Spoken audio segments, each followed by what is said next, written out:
Germany are once again pushing for the idea of the United States of Europe by abolishing the nation state's veto inside the European Union.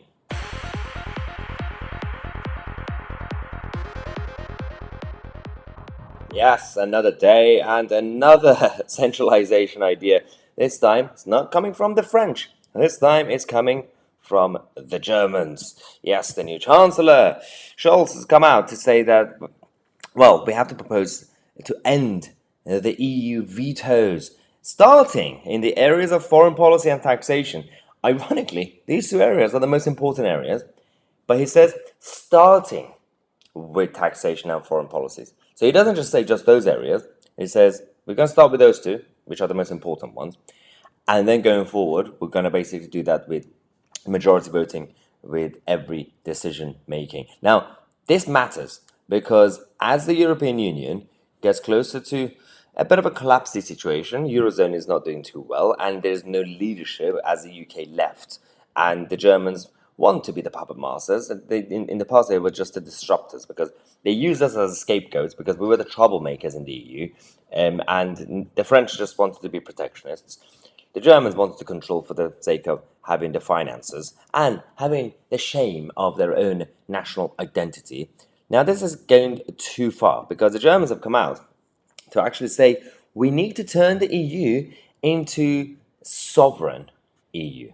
So it will be one state, sovereign, so nation states won't be sovereign, the European Union will be sovereign, and we will also include Ukraine.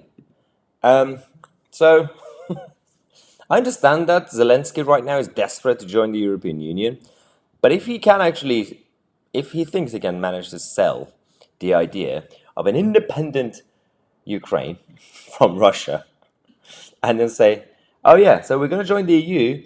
You know how you guys like it, that you think you're going to be protected and stay safe, right? And you're going to take all the advantages by being an EU member.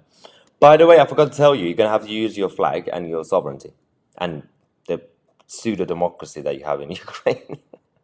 It's absolutely disgusting. These are the idiots who come up with the ideas like, but they've actually done this now to ban Russian tourists. These are the idiots who still are causing trouble. They can't even handle basic negotiations right now with Iran.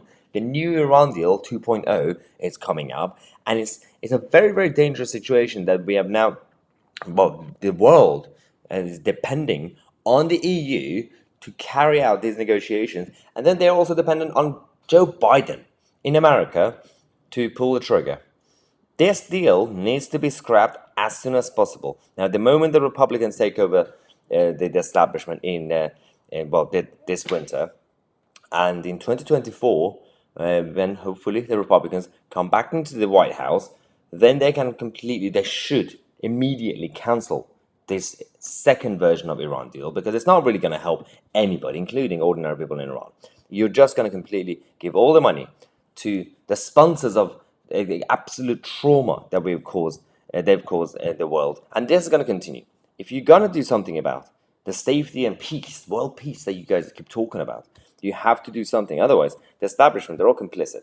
They're all in it together. There's absolutely no reason for them to actually not take action against these ideas. These normal countries in Europe, the fiscally responsible countries, the Nordic countries, the Dutch, for example, where are they? The Finnish, and all these other countries who are either inside the European Union or have links with the EU.